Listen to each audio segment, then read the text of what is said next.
Learning how to navigate the ins and outs of starting a freeze drying business is hard enough online, and that's why this video right now is your opportunity to hear and relate to someone who's actually in the mix of it right now, and that is Alaska Food Company. In the last video, we learned from Josh and Samantha Waisanen, who founded Alaska Food Company, how they actually got started. We're going to learn how they went from a small home freeze dryer all the way to a Parker 6, which is a large commercial freeze drying unit. Before we jump into this video, hit subscribe right now if you're not connected to this community. Now, in the video description, you'll also see a link to our Freeze Dried Network community, which is a very concentrated community of people that want to share ideas and further the freeze drying industry. I'd love for you to join. The links are below in the video description. Now let's jump back into the conversation with Josh and Samantha Waisanen of Alaska Food Company and learn how they scaled from home to commercial in their freeze drying business. Now, as a business owner, someone who's looking into scaling, I really like this freeze drying process. I like the food side of things. What's the biggest challenge for going to what you have in the Parker 6? You went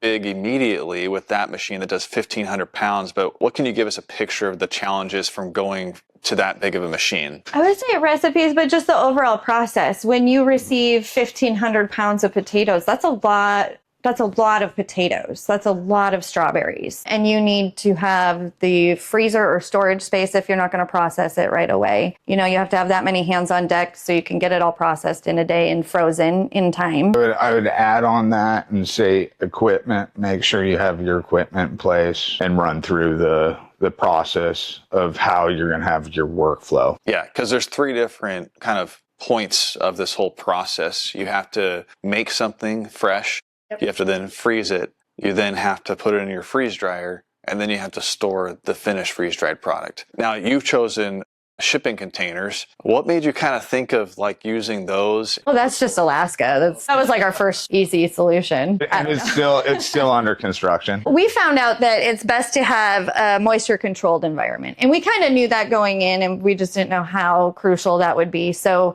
we started with everything done in this space. This was our construction yard. So this was originally an auto shop for our construction company that we turned into a DEC facility. So some of the things you'll see oh, that's kind of weird. Well, because it was converted. And we found out that having a moisture controlled room is probably the best, because when you are cooking in an environment, like making mashed potatoes and you're pulling out strawberries out of the freeze dryer, well, that moisture in the air instantly impacts your product. So having a special room, if you're going to be doing more than one thing at one time, to have segregated areas so that your product can remain at its peak. Right? You're not exposing it to elements right away. Tore down a garage door and put two Connexes there and solve that problem for now. So call that phase 2. Yeah, I've never seen a deep freezer or a walk-in freezer made out of a shipping container, to be honest. It's a work in progress. So it's phases, if you will. Slowly we'll enclose it. We kind of got a little of expansion that's already been designed. What are kind of some fun milestones that have taken place in your history of your company? Getting it in here, first of all, was huge. That was so exciting. We had to have a crane and swing it in, and that was really fun. And then I guess I would say fitting out the plumbing and the electrical requirements that were needed. Yeah, like you mentioned before, the 3-phase. Who helped you understand what's required for electrical in freeze drying? Well, good thing we own a construction company and have those connections. I would rely on a subcontractor that you can trust. I would recommend getting quotes, right? 2 or 3 quotes, and then try to figure out, I would have refrigeration guy on standby. So we had our refrigeration team meet with the Parker team and connect personally, so that way we know for sure that our refrigeration technician is up to the Parker standard and vice versa, so that if we have any issue, we can get it resolved right away. Now, yeah, and speaking of Parker is a commercial freeze drying company. You're standing next to a smaller version of their freeze drying, the smallest that they have, and then you also have a Parker 6. I want you to tell me a little bit about what went through the process of choosing a commercial freeze drying company. What made us choose that is the volume. They're more reliable. And through the people in America. And they're very reliable and helpful. Every time I've ever called them up, they're quick to pick up the phone, call you back, give you all the information.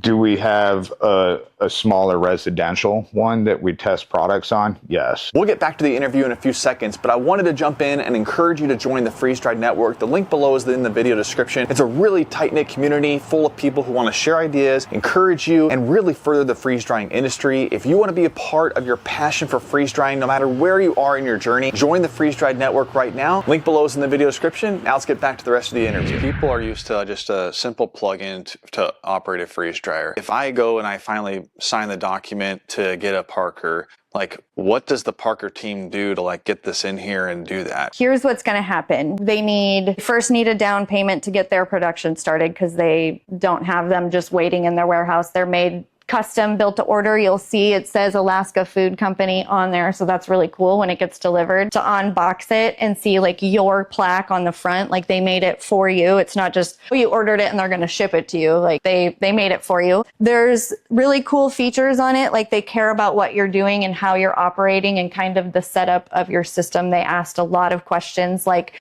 where do you want the output? Do you want it on the left or the right? Do you want it like this was a very customized machine to our facility, which at the time we didn't really know exactly where we were going to put it. So that if you were going to buy a Parker, I would have maybe that stuff figured out, know exactly where it is. Because if you want to move it, that's probably not worth it. I would also add to that, they give you training. And they come up here for 2 days. Make sure that you know how to operate it. Not many people have these, right? So as soon as people start knowing more about them, more people will have commercial freeze dryers. But how difficult was it to kind of get understanding how it works and how to operate it so that you can start scaling your business? It's very user-friendly, especially with the team and the manual that they give you. It's intimidating at first, I'm not going to lie. There's a lot of buttons and a lot of moving parts, and you don't want to push the wrong thing because that's a lot of product in there, you know, if you don't do it. But it's like an iPhone, though, essentially. You just push the card in. Warnings and lights, you know, they'll have green lights, red lights. And then you just hit start. And as long as you got your recipe right. The Parker, or at least just a commercial freeze dryer like this, helped you scale right off the bat? Yeah, we're in Three Bears. We're in All About Herbs. We're at Bush's Bunches. And we wouldn't be able to fulfill that. Like right now, we could be in Walmart. We don't have the capacity. I would say our holdup right now is distribution. It works really, really well with Three Bears because their warehouse is 2 blocks that way. And they distribute to all of their stores themselves. Are there other freeze drying companies in Alaska? And if there are, what makes you different? I would say there's a lot of freeze drying companies in Alaska. This is not a new concept. It's something that's actually very much needed here. I would say the only difference between us and our operation is we're the only ones that went out and just did it. A lot of people would like to do this, and they have a lot of ideas and a lot of plans. I've talked to them.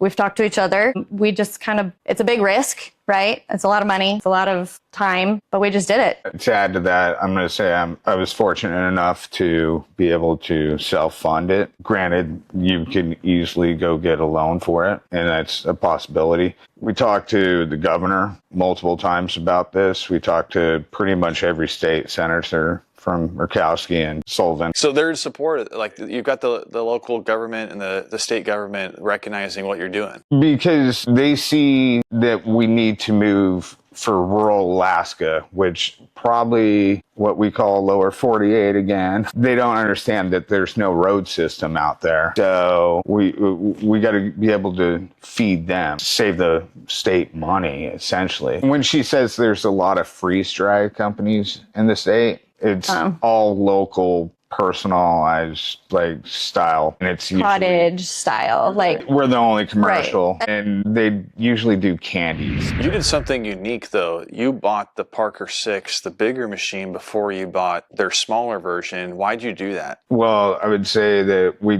did it because the sheer fact that we wanted to service the whole state and then eventually move out down into the lower 48. It only makes sense to, like, for our capacity wise, we needed it. And then we slowly realized R&D, it was really hard to go from a Harvest Right tabletop or a tabletop unit to a Parker 6. That jump was extreme. So the Summit really is a tool for R&D. It's the same computer brain that the 6 has. So whatever recipe and program, it's easier to scale from a summit than a tabletop into the 6, because you're doing like 100 pounds, 97 pounds roughly. The select people that are going to view this video, that are going to look at this, what's your advice for scaling your business from those countertop units? And you're like, I want to do more volume. I either want to be more retail or I want to do more mission focused like you're doing. What's your advice for them? Is it for personal, or are you looking at a business wise? Okay. Have a good team. Have all the right people in all the right places. What does the team consist of? What do you mean? I mean, do you need a sales rep? Do you need a procurement specialist? Do you need someone to operate your facility? You can't do it all, right? And so if you're sitting there making everything, who's going to be selling it? And I'd probably start off with a summit. Yeah. Go from there. Or I would even do multiple summits before I went up to a 6, but that's me. And that's because you can do different products quicker and not have to go with a big volume yet until you're ready for the demand. And I would say too, for as far as freeze drying goes, freeze drying food for Parker is not their biggest clientele. It's, you know, you can freeze dry a lot of other things. So I think with our partnership with Parker, it's interesting because we're one of their bigger food clients. I think they have a lot of people doing a lot of freeze drying, but not necessarily for human food consumption. I think it's dog food or pharmaceuticals or, you know, other things. So marijuana is legal here. So they get taxed on the weight of marijuana. Freeze drying cannabis is a market. So tell me a little bit about villages. Is that even a term for the part of rural Alaska? Because in the lower 48, we're really not accustomed to knowing too much about Alaska. Tell me a little bit about what that looks like. Villages or rural Alaska, like it's kind of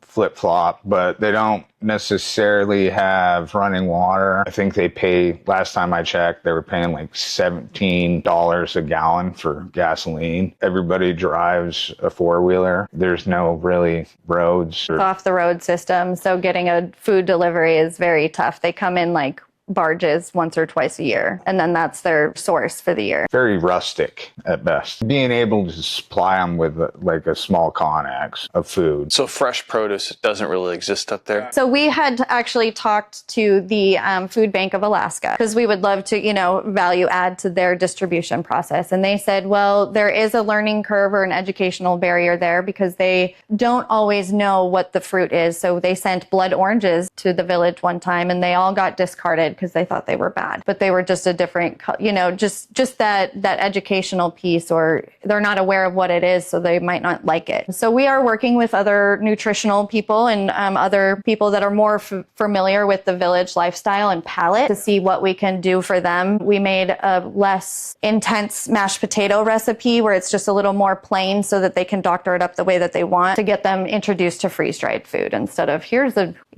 freeze-dried strawberry when they probably don't even get a lot of real good fresh strawberries to begin with. So we'll kind of work our way into that. I mean, if you're paying $17 for a gallon of gasoline, if you can save a couple bucks on food and keep it there for, 25 to 30 years. Well, and it gives the state a good export. I mean, if it's a lightweight product that doesn't need to be refrigerated and can transport, like Kodiak Island, for example, has a kelp and goat milk problem. They have an abundance of kelp and an abundance of goat milk, and to ship it, it has to go bypass, and it goes bad by sitting there, or you have to freeze it the entire time. Seems like a solution. Win-win for everybody. And there's the reason why we started this. It just seems too easy. The other thing I would like to add is a lot of our younger youth, they take off. So I'd like to provide them some good jobs. Maybe they'll stay. Engineers, food scientists, nutrition, all of that here. Well, we've been talking to Josh and Samantha Waisanen. They're the owners and founders of Alaska Food Company. And if you're inspired to start looking at this type of business where you're looking from going to countertop all the way to commercial, I hope this particular interview gave you aspirations and kind of gave you encouragement to keep exploring this because it's a growing industry. You can also attend an in-person conference called Freeze Dried Summit and meet people like this who have started a company and can give you advice and learn along the way. Hey, don't stop here. I've got a full collection in this series of my visit to Wasilla, Alaska to visit Josh and Samantha Waisanen and their entire team at Alaska Food Company. Check out more videos in the thumbnails coming up next or in the video description. I've got links to them all. See you there.